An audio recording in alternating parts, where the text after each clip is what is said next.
Very good morning, dear participant, everybody. Very good morning to this interesting event, Health and Safety and Environment Forum 2021 in Oman. So, inshallah, today in this session, we'll have a great speaker, great panelist to talk about the revolution in the health and safety, the technological revolution of health and safety.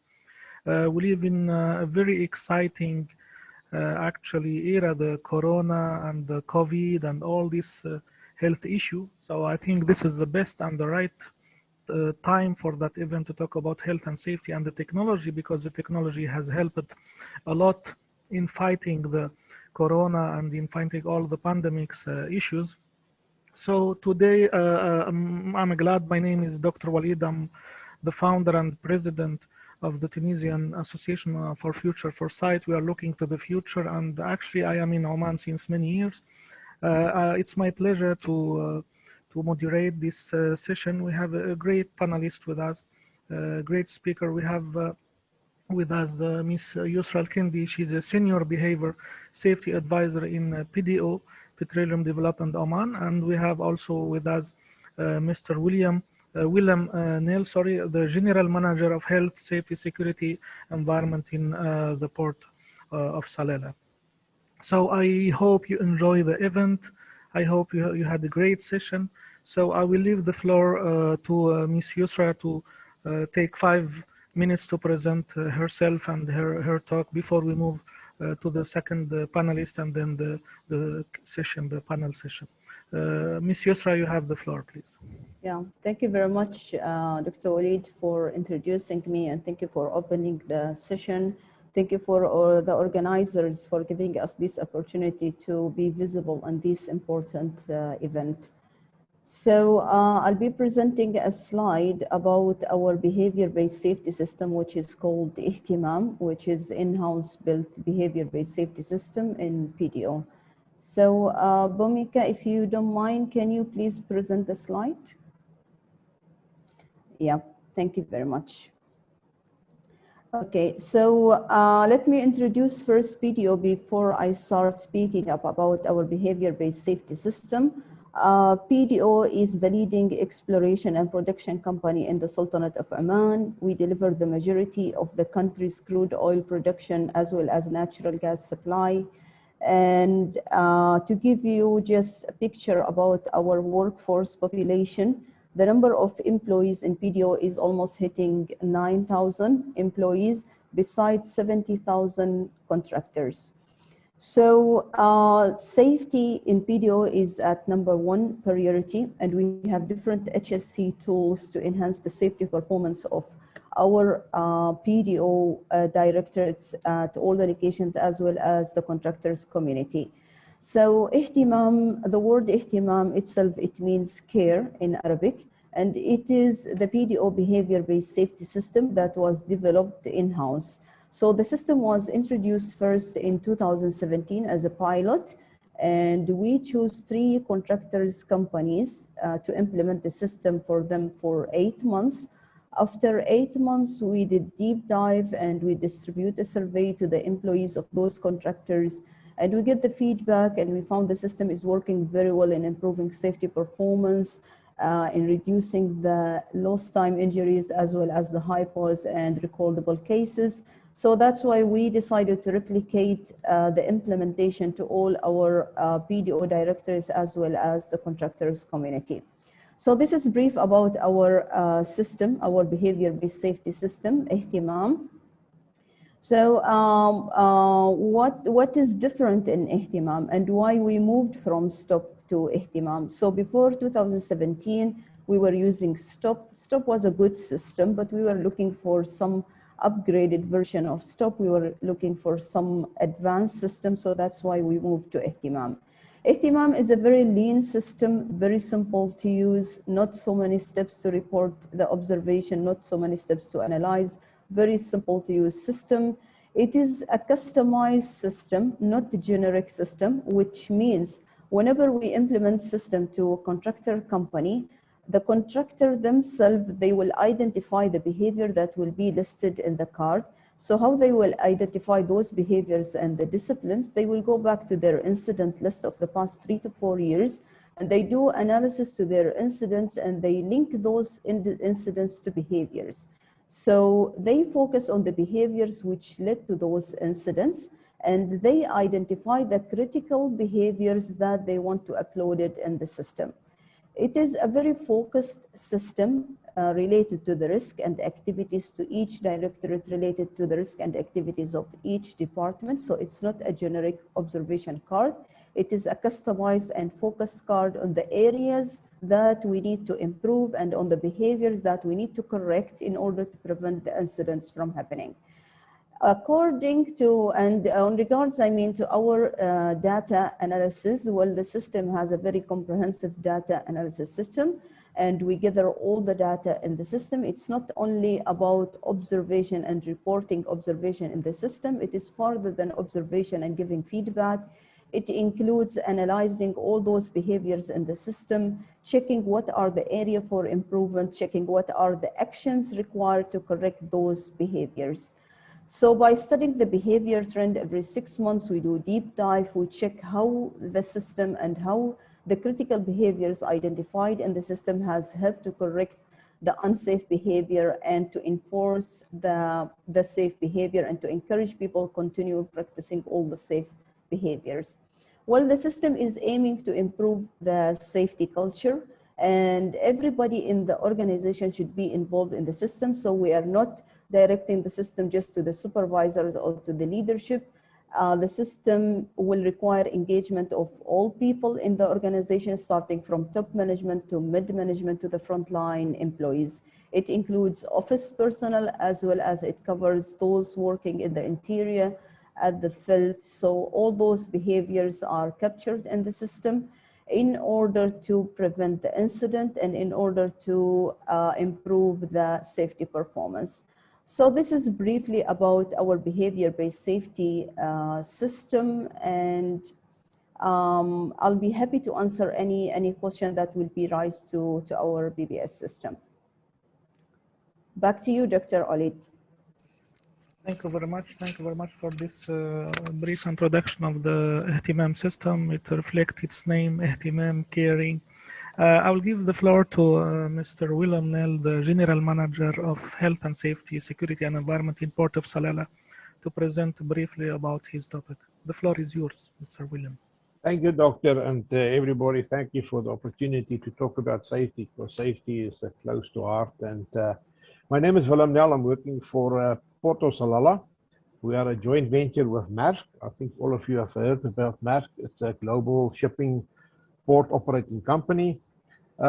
We have grown quite dramatic over the last couple of years, and there was really a need to ensure that our terminals, we are 82 terminals or in 82 countries, of which we have different type of facilities. We have got 120 facilities globally. So I think you can understand it's quite a big organization, and at the end of the day, to make sure that safety runs smooth and also effective, the organization looked at some type of a system, a management plan. And you know, in the past we did all with paper and files, but as technology grew, we had to step forward to be part of the competition.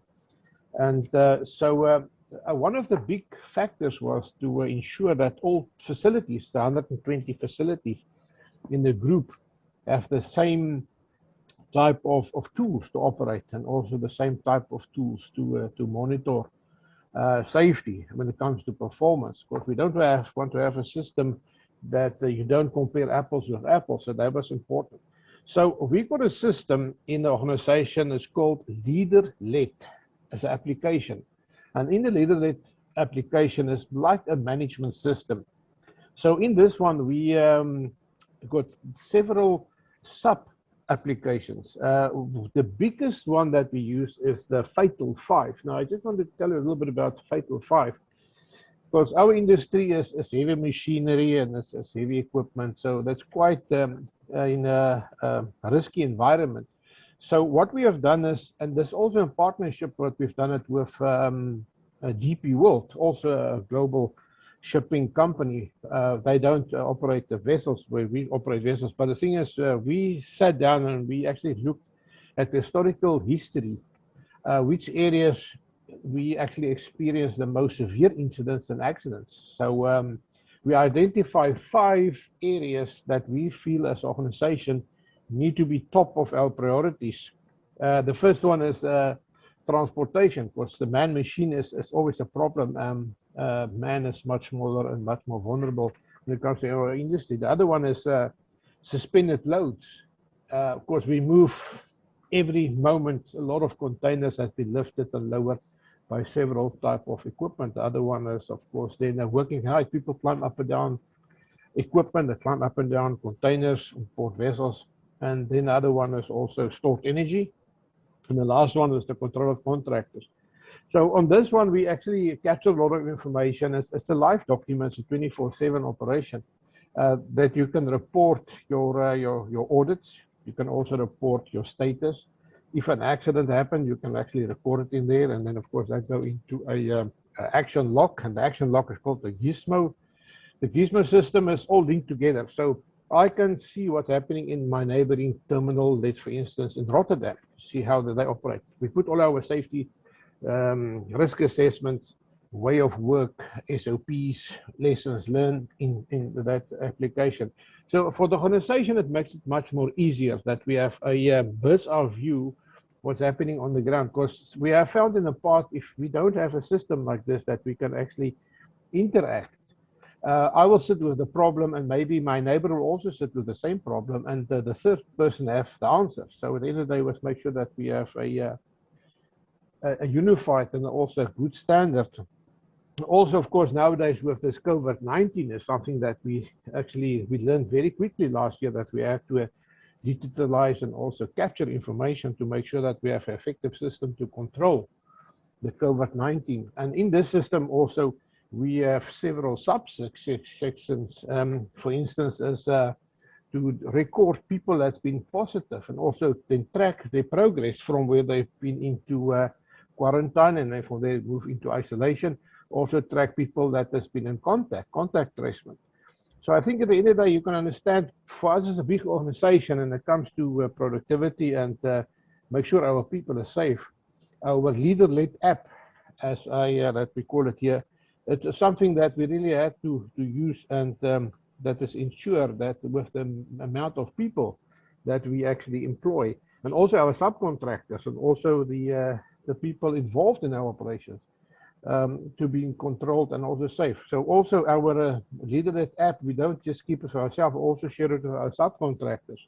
So at the end of the day, to help them also understand what is the dangers and where we can actually assist them to make sure that they also at the same level.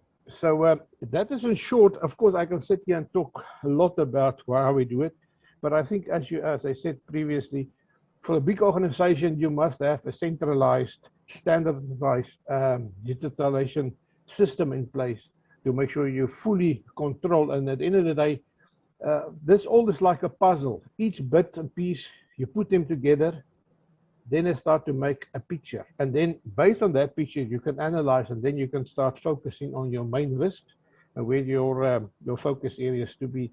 So in short, this is what we use in APM terminals or Maersk or at the port of Salalah. If you've got any questions, please feel free.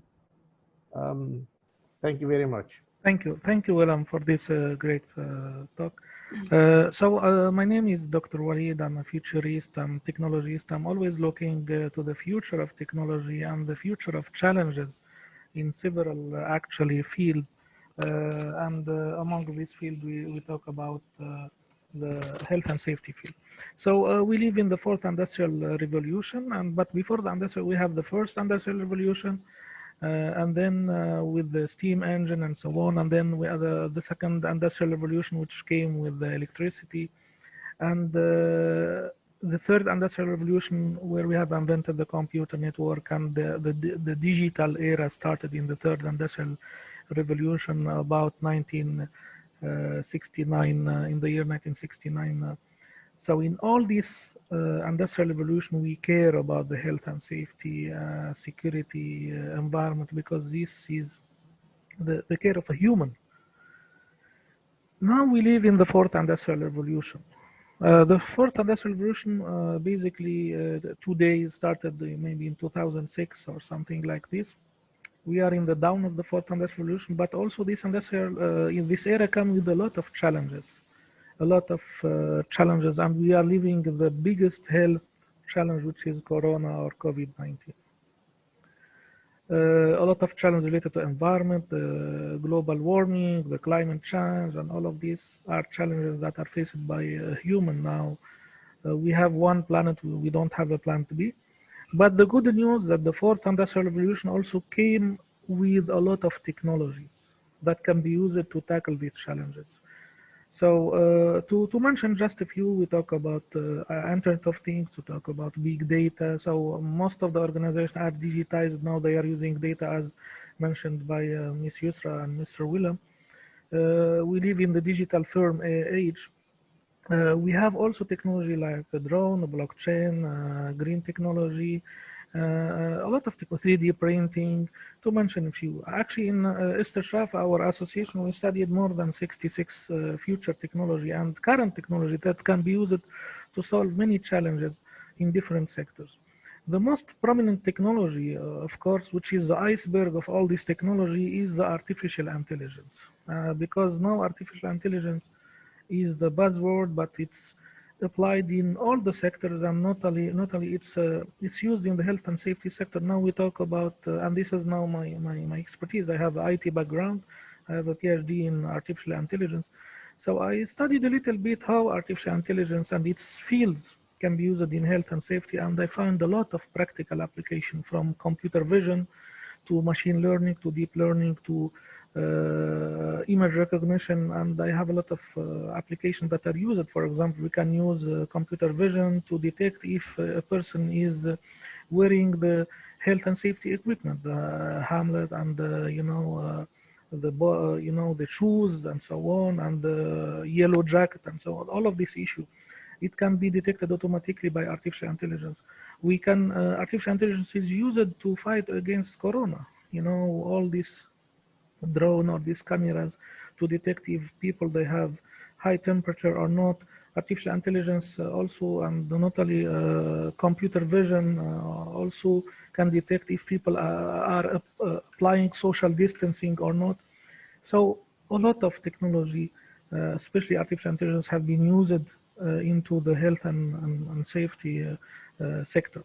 It's part of the digital world. Like Willem said, I can stay the full day talking about the benefit and the application of artificial intelligence and future technologies of the fourth industrial revolution in the health and safety environment. But since this is a panel session, we prefer to just discuss about it. And yeah, that's it about my presentation. Now I'm checking. We don't have any question coming from the audience. Please, I'm encouraging you to ask question. I'm sorry, because for privacy issue I don't have a camera. You cannot see me, but that's okay. So we have one question. It seems that this question is for me. Is it possible to predict the coming incident using artificial intelligence? Yes, Ahmed. We have now some machine learning application and data science application that can be used to predict the incidents from, of course, we live in the data age and we need data. So from the previous data, we give this data to the machine learning model, and then the machine learning model, which is a field of, artificial intelligence, can detect and can predict the possible incident that can happen in such field. So that's possible. We have the application. I have hundreds of application of technology in the field of the health and safeties, and I can give you a lot of case study. So in real time, please post your question on the QA, and we'll try to answer. And please, when you post your question, mention to whom you post your question, so I can refer you to the right person, to the right speaker. Let's go back to the panel. I have a few questions. for our great panelists. So let me start with the first question to Ms. Yusra from PDO. I live in Oman, and I know PDO is a leading company in health and safety. Especially they have a huge department, very qualified staff. So we talked about this interesting system called IHTIMAM. So just a quick question: what is the reporting process of IHTIMAM? What it reports exactly to the decision maker in PDU in the field of health and safety? Yeah, thank you for the question, Dr. Walid. Well, the reporting process of the system, it starts from the observation itself. So you observe an individual or a group of people. You observe if they're doing their work safely or unsafely. You capture your observation. But the aim here is that we want to encourage everybody to intervene whenever they see any unsafe practices. And also we want to recognize those who are doing their work safely. So you report, so as an observer, you observe the individual, you intervene, you ask for the root cause, and then you capture the data from that observation, and you go to the database, you document it at the system. So once the observation is documented in the system, notification will be sent to the supervisor responsible of that specific team or that specific discipline. The supervisor will check what is the observation there and what action required to correct that behavior. So he will assign action and he will put a timeline, he or she, I mean, they will put a timeline to close that action in order to correct that behavior. And after closing the action in the system, we have the data ready there for analysis. So as I mentioned early in the beginning, that we do a deep dive analysis for all the data entered to the system to check what are the area for improvement and to check as well the % safe score of that behavior. So also as an observer, you can track your observation in the system. So you just, once you submit your observation, you will receive serial number of that observation. You can put it back in the system and track where your observation has reached. Has it processed already by the supervisor? Is it pending for action? Is it closed already? So this is the system, how it works, and the observer will receive feedback as well on his observation. Okay, that's good. I really like the system, but the observer is a human, right? Is a person working in PDO, right? Indeed, yeah, PDO and contractors. That's great. I think this is one of the field I worked on an example of to automate this observation through CCTV camera with the company, where we install CCTV camera all across the area of the company, and this camera will detect actually the breach of health and safety, and they report. So now that we talk about the artificial intelligence, which is observing the breaches in terms of health and safety and the incident as well. And this, I think, it could be a good idea that can be applied in PDO because it's very efficient, it's very quick, because the CCTV camera with the artificial intelligence and basically computer vision program will play the role of the observer, will observe the incident, put it in the system, and only the manager will be sitting behind the desk, look at all the incident, analyze using a data analytics tool. I think it's better to use artificial intelligence in that field to save time and to save effort. Thank you very much.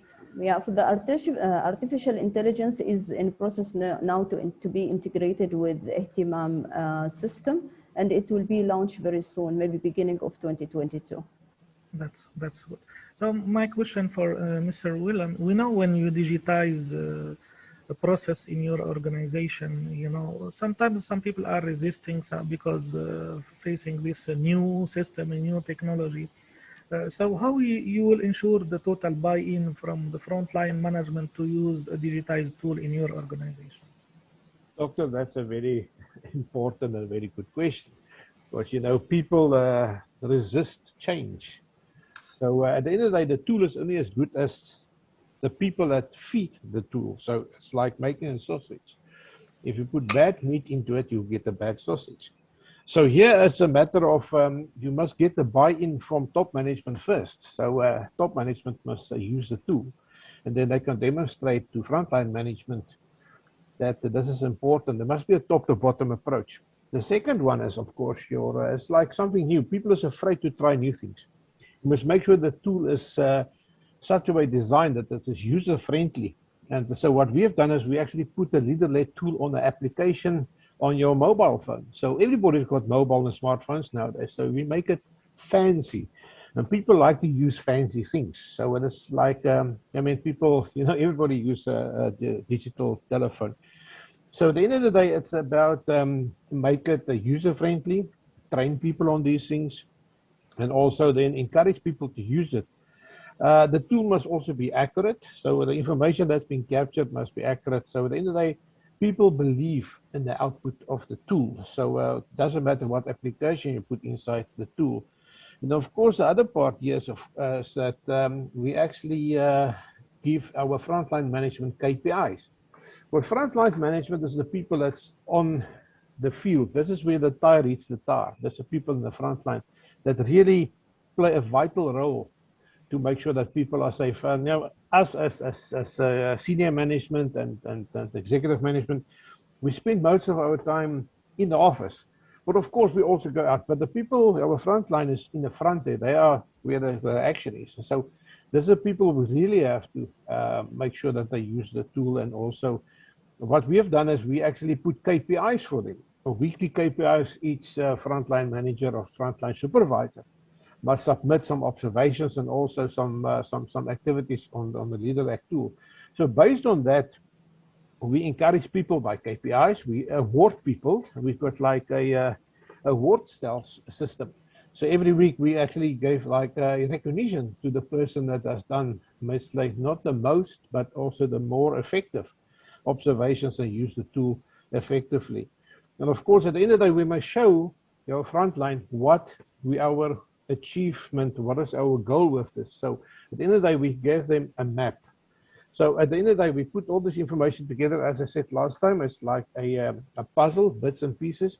And based on that, we can say, because we've done this, this is the end result. This is the picture. And then that helps us to focus on certain areas where we need to focus, where we feel that the area is not safe or the area needs some improvement. So this is the way we actually encourage people to do it. We award, train people, make it smart, make it fancy, and then of course KPIs. Thank you very much. You talked about KPIs. I have a question for Ms. Yusra about KPI, but we have a few questions in the QA. I will take the short question from Ahud. Walid, how it will know if it's unsafe or safe? You talk about the artificial intelligence. Of course, when we talk about machine learning, we have to train this machine learning. It's a program about this is safe, this is unsafe. We have 80% of the data for training and 20% for validation of the model, and then we deploy the model, and the model will understand like a human. When you are trained, this is safe, this is unsafe, and then after that you will recognize by yourself. For that reason, we call the artificial intelligence. It will recognize by itself. So when a CCTV camera with an AI program injected in it, it will look at the videos and then will know that this is safe, this is not safe, this person is wearing a mask, this person is not wearing, this person is wearing shoes, safety shoes, this person is not, this action is unsafe, this action is safe. So it's about the training. The other question from the QA is for Ms. Yusra. It's a longer question. How do you equip those that undertake the behavioral-based observation to understand what they should be looking for? Do they rely on the contractor system of work, or are they trained on a specific task?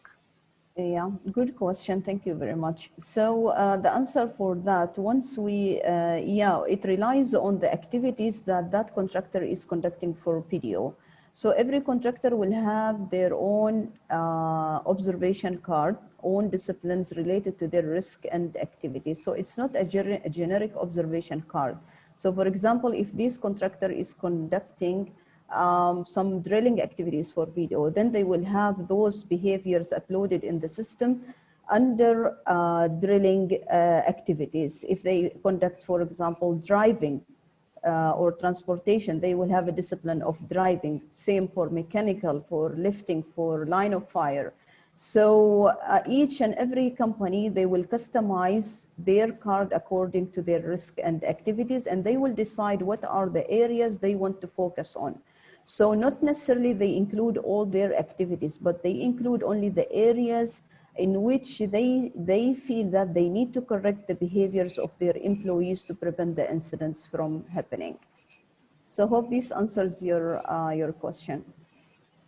Yeah, I hope so. To link with the KPI that William talked, so what are the KPI that determine the success of your the IHTIMAM system? Of course, in order to determine if it's a successful system, what are the main KPI that indicates that the system is working properly and effectively? Okay, thank you for the question. Well, number one is the percent safe score of the behavior. So once we upload a behavior, a specific behavior to the system, we need to correct that behavior and from unsafe to safe practice.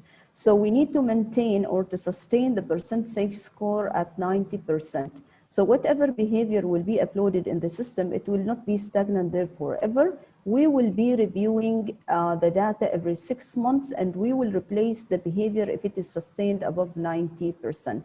So this is one of the KPIs, is to sustain the behavior above 90% and to make sure it is sustained for 6 months, and then we can replace the behavior and come up with another area to focus. The second KPI is the quality observation. So we're not only looking on number of observations uploaded to the system, we are looking into the quality of the observation card uploaded in the system. We need to see that the feedback is given to the person you're observing. We need to see that the root cause was captured, the action is taken. So all these will be shown in the observation card, and we will be checking the quality. We have continuous meeting, regular meeting with the contractors to check the progress and to go through all the cards and to see what are the area for improvements. Quality of the feedback is another KPIs we look for. So we need to see that the system is capturing the good feedback we're getting for people, encourage those who are doing safe practices and taking action towards correcting the unsafe behavior. The fourth KPI is the corrective actions completed. So once we see that no pending actions in the system, all the actions had been completed and taken by the supervisor to correct that behavior, then it indicates the success of the implementation of IHTIMAM within that contractor community. So those are the main KPIs that determine the success of IHTIMAM system. Thank you very much. Thank you very much. I have a question actually, but it's not a question. Hi all, good morning. This is just an introduction from audience. So another question for Willem is useful information. So Willem, the Irshad asks you, please advise how can we register our E-HSE service with Port of Salalah? Can we just repeat the question, please? How can we register our E-HSE services with the Port of Salalah? I don't know what is E-HSE. Okay, I understand. So if I'm not mistaken, they let's say a system from outside, maybe another company. So our system is unique for the organization MASC. So other systems cannot interact with our system because of IT, security, etc., etc. So, but we as an organization, we are more than willing to share some of our good practices. For instance, the Fatal 5. This is something that I think can work in any organization. On that I can share, and we as organizations got no problem when it comes to sharing safety. There's no boundaries when it comes to safety. So if somebody wants to know more, of course, later they can contact me and I can share and have a discussion what they really want. And then, of course, you can just do a little bit of a modification to our existing system. And then you can actually then also develop your own. So I'm more than willing to help people on that. But unfortunately, at this stage, organizations outside MASC cannot link into our system. Unfortunately, that's one of those things that goes back to IT security. Thank you. Wonderful. Thank you. My question for Willem, how to follow up on action to be effectively monitored in your system, which is fancy and so on? Yeah, Doctor, this is one of those things. You can monitor a lot of things, and it can just go into the cloud, as I say. There need to be follow-up. There need to be uh, traction. There need to be, must be action orientated. So at the end of the day, with the system we use, there's a lot of observations, a lot of things that happen. Give you an example. Let's say there was an accident, and we do investigation. Of course, out of investigation, you will receive some preventive actions, corrective actions, immediate actions. You do, we call it a gemba, as a Japanese word, go to the site where the things happen. It's like it's the toolbox, not a toolbox talk, it's more like a safety walk. Observation, things is wrong. So you have to report these things. And of course, if you report something, there need to be an action to correct, to prevent, etc., etc. So all these actions need to go into a system, and this is where we use the Gizmo system in the app itself.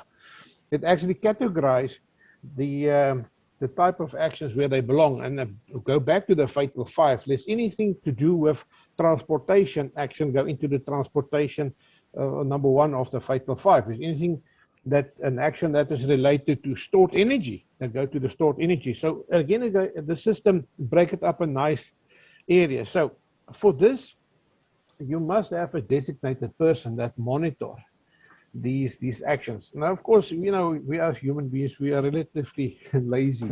So when it comes to us, easy to say something, I report this, but then of course you see it, you owe it. So at the end of the day, you have to have a system that can follow up. So the system generate the action, and of course it sends the email back to the people that are supposed to take the necessary action. And of course, the person that reported it, because he reported it, he must make sure that there's follow-up. So what we do is we have a live system with a gatekeeper, a person that monitors daily the activities. And we also got a KPI that we have to close every month, within a month, 80% of our actions that is due. So there we also meet our effectivity if we close them within the time frame. And the person, if let's say a person doesn't close it, the person, the gatekeeper responsible, will send an email reminder. So at some stage, if there's no joy, some things doesn't happen, of course, then management step into and say, right, let's make this close. So at the end of the day, closing an action, and then of course, after the action has been closed, we as management do process confirmations. We go back and see, yeah, this action has been closed. Is the action closed properly? And then, of course, we can close it and make sure that we actually achieve our target of 80% closure. It's a very simple, it's not rocket science. It's just a discipline, and you just have to continue this. There must be sustainability into this. I hope that answered the question.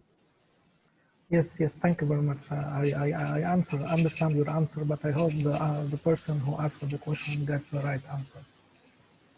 Let me go back to Monsieur Yusra. IHTIMAM is a very nice system, and I'm glad that you will automate part of it using, especially the observation, using artificial intelligence.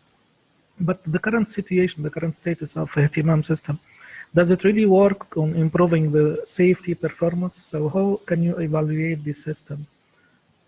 Yeah. Thank you, Dr. Walid, for the question.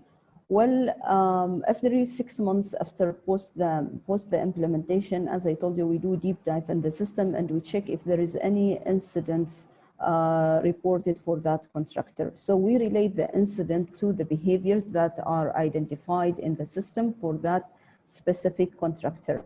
Well, from our experience and from the examples that we have, indeed, it helped in improving the safety performance of the contractors, as well as the number of LTIs has dropped. So I'm just giving example of one particular company which has a lost time injury frequency of 6 per million man-hour. After implementation of IHTIMAM, they recorded a massive drop to 0 incident, 0 LTI after the implementation of IHTIMAM. And how we evaluate that, whenever we see that the company is still having incidents related to the behavior and we do correlation to the behavior identified in the system, we immediately conduct face-to-face meeting with that contractor. So for example, last month, we had a practical problem-solving workshop in which we have a company, they have implemented IHTIMAM, but still they have incidents, and we checked why the system was not working effectively with them.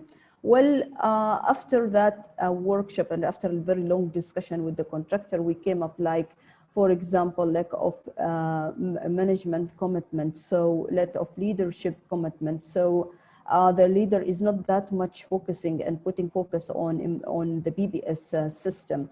And sometimes, according to the COVID-19, lack of site visits and lack of meetings, they don't visit the site, they don't follow their employees. So that's why the system is not working effectively. So we set a plan for them how to go back to effective implementation and to have the system successfully used at their areas, and we are following up with them. So these type of evaluation we do for each and every contractor.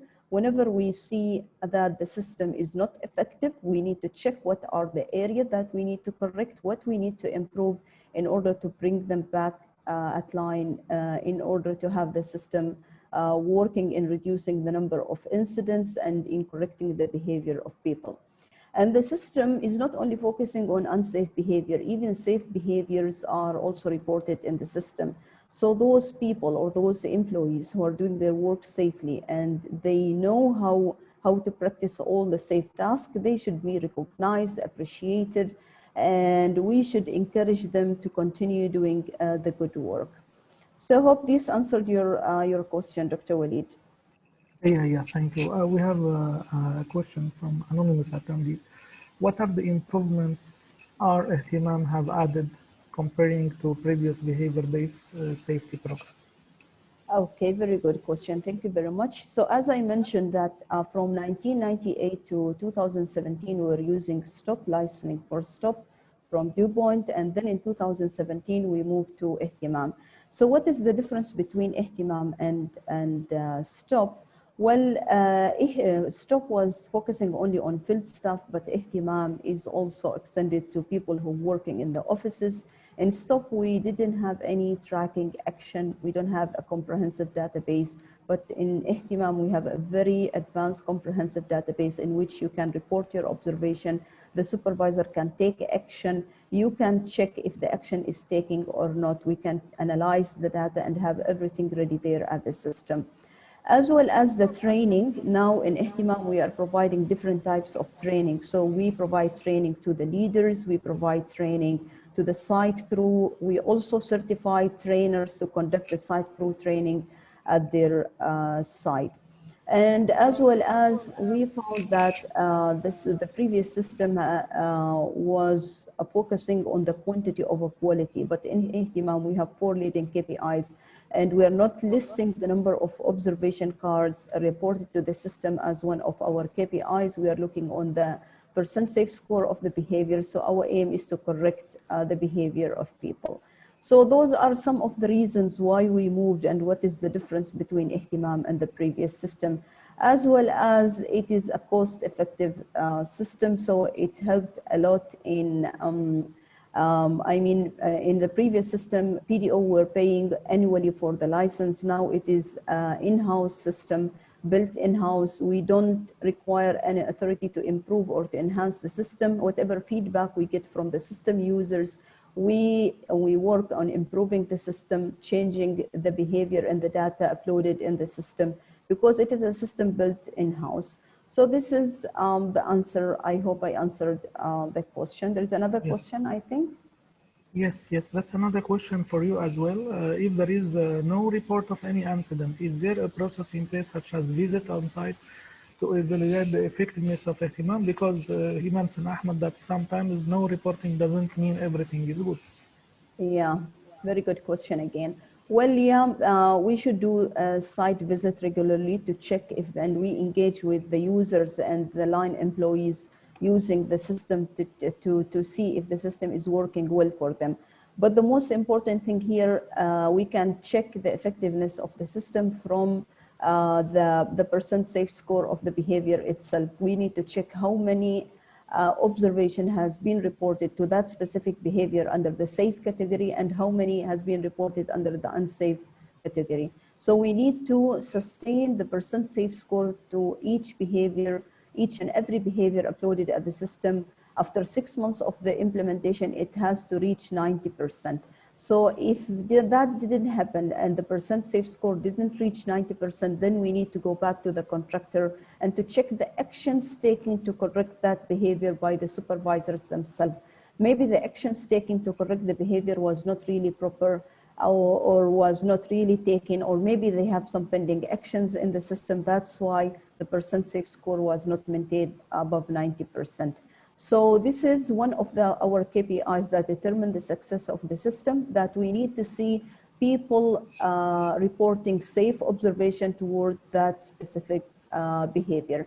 Because the contractor themselves, they have identified that areas to be uploaded as behaviors in the system. And this is the area that they want to focus on to correct the behavior of their employees. So we need to see improvement on that by site visit. And now because of the pandemic, the site visit is restricted. However, we can do it through virtual tools as well as a bi-weekly meeting with the contractors.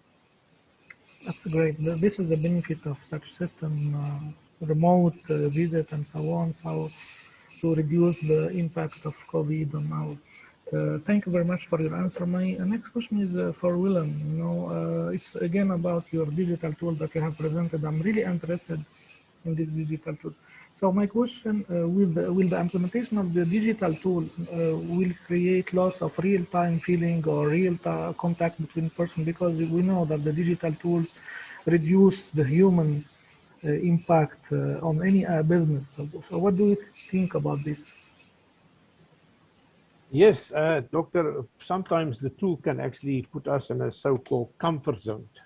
So we have to strike a balance. Of course, the tool is important that we use it, but sometimes you really have to go out there in the field, go on site. So what we have found is some cases that people sit in the office and they fill in a vessel inspection out of the office without going aboard the vessel.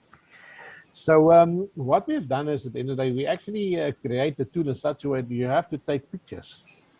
And in the moment you take the picture with your digital tool, it put a date and a time on it. So that is the way that people cannot cheat the system. So that works quite well. So that also encourages people to get out of the comfort zone, get out of the chair. And actually also when they take the picture, that actually also a GPS position that shows where the person is. So if the person is in his office and he sent the vessel inspection from his office, of course, people always try shortcuts. So that is also something that helps us a lot.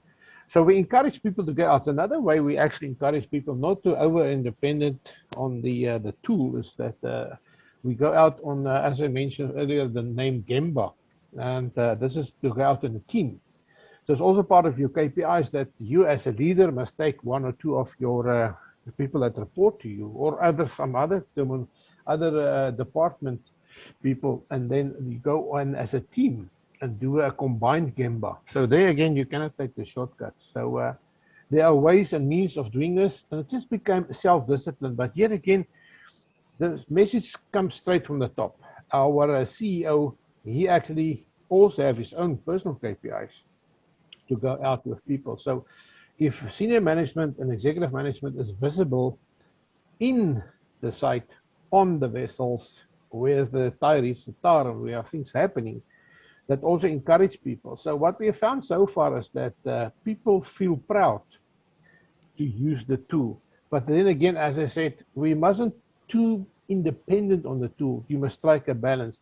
And we have learned through trial and error over a period of time that some observations and some inputs must have not only the digitalization process, but you have to go out there and physically touch it with your hands, or smell it, use your senses. So at the end of the day, the system works quite well, but as I say, each organization must decide themselves how far can you push the system without compromising interaction between people. Because at the end of the day, if two people go out there People see things different. It's all about perspective. When I looked at a certain angle, a trigger something in my brain, and the way I see it.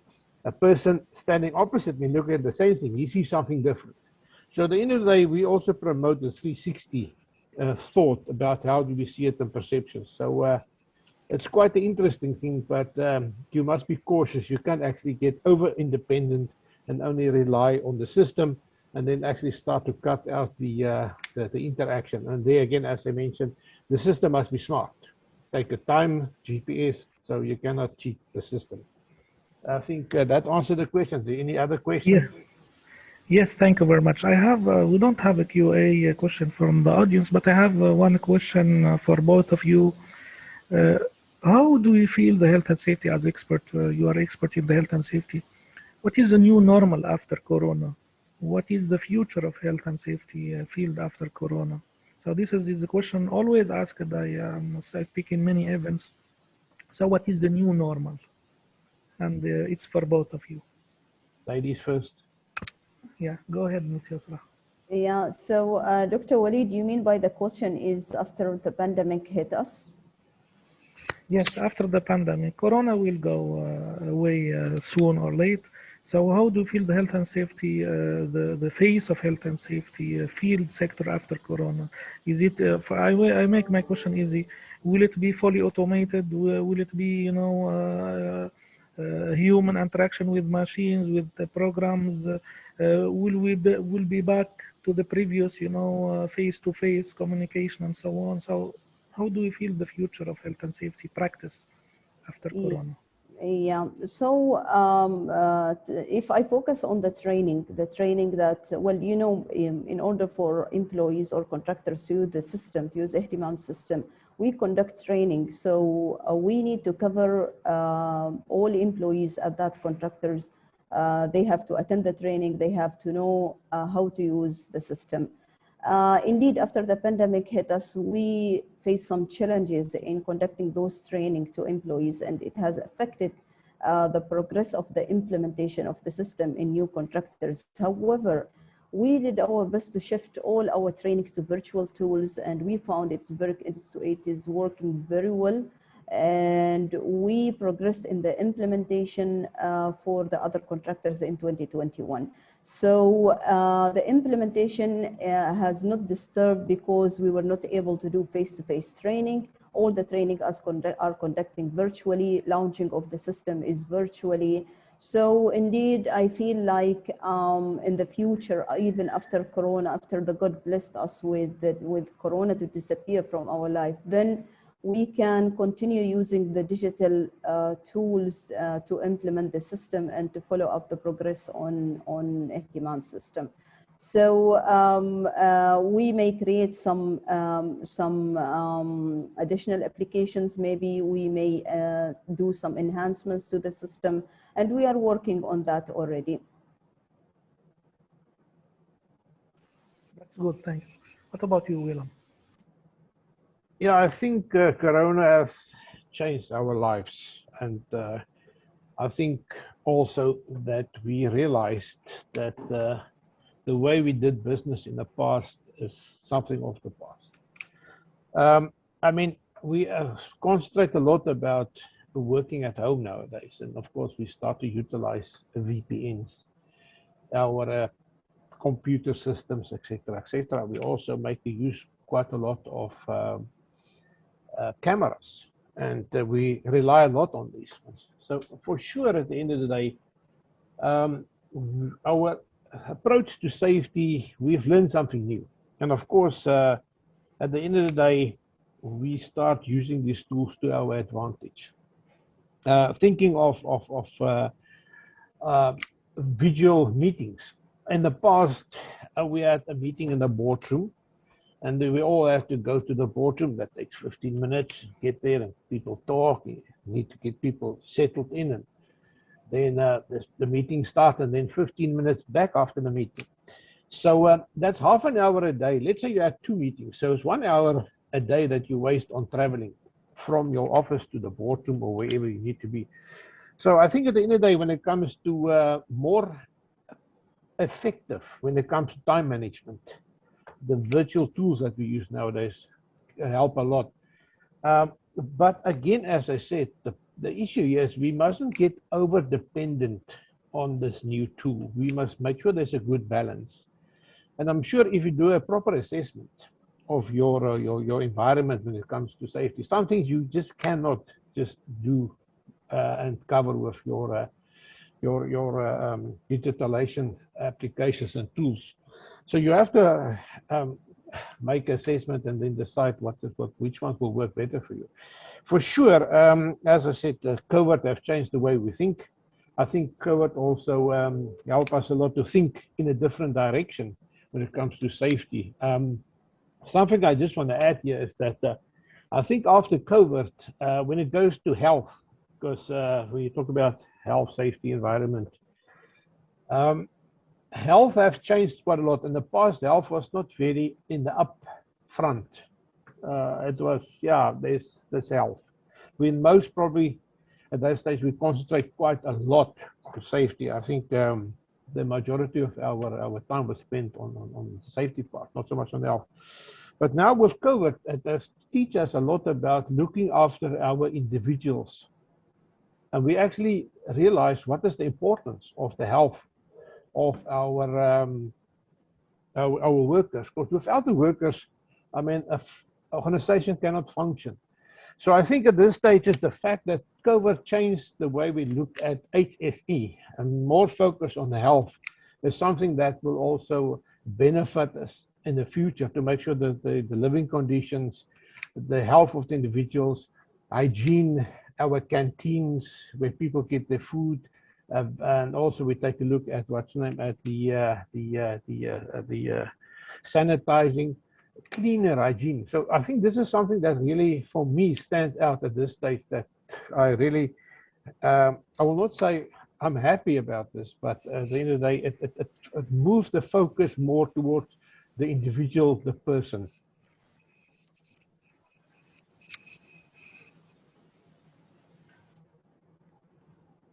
I think that answered the question. Is there any more explanation you need?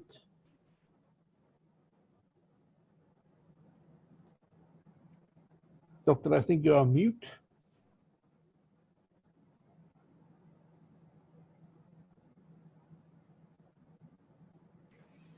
Sorry, yeah, we have a few questions, but we have 3 minutes left. So the first question is for Ms. Yusra.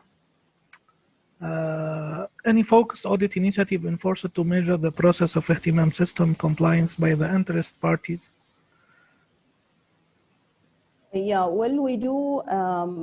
We agree with the contractor before we implement the system that we will be conducting a sustainability review, and which is an audit to check the effectiveness of the system after 6 months of the implementation. And this audit will focus on, for example, the leadership commitment and as well as the improvement in the safety performance and all those KPIs that I have already mentioned. So indeed, we have audit every 6 months, and even in between, we have bi-weekly meetings with the focal points with the contractors to check also the system and to follow all the actions that need to be taken at the IHTIMAM system. All right. So the other question, yeah, for the training, because it's about the virtual training effectiveness. Yeah, well, we are facing some challenge with the virtual training indeed, because it's not face-to-face. We don't see if the people are really engaged in the training, but we do assessment after the training. So we do, it used to be 2 days train the trainer course. Now we're doing it 1 day. We do a session in which we explain and we give them all the information about IHTIMAM and the implementation process, how they observe, how they report in the system, and all those details. And then we do assessment session in which each and every participants has to be assessed. So some of them, they will pass the assessment, sometimes they fail. So if those who don't pass the assessment, then we don't certify them as trainers. And how we know that the training was really effective for those people, it will reflect on the observation card uploaded at the system. So once we see that the observation card uploaded in the system by that company is with a very high quality reporting, people are stating what is the root cause, the feedback, they're properly selecting the critical behavior in the card, then we understand that the training was effective, and the trainers who have been already certified during the training, he's doing a very good job on coaching and training with his team. Yes, thank you very much. I have too long a question, but unfortunately, lack of time. Now we are reaching, it's 11 o'clock. I have to stop the session. But if you have any question, you can directly send it by email to the panelists. I'm sorry for the people who have asked this question. So to finish this panel, I want to thank our great panelists, Ms. Yusra Al-Kindi and Mr. William Nail. Thank you very much for your great input, for your thoughts, for your idea. Thank you very much for being among us in this panel. I thank the organizer for giving me the opportunity to moderate this panel. Thank you all. Thank for all the audience for attending this panel, and good luck with the other session. Thank you very much, and all the best for all. Thanks to you, Dr. Walid, and the organizers as well. Thank you very much. Thank you very much. Safety is close at heart, and my role is not to change people about safety. It's just the way I want to change people, how they think about safety. All right. Thank you. Thank you very much. And I will leave the floor to the organizer to open the next session. Thank you, and have a good day.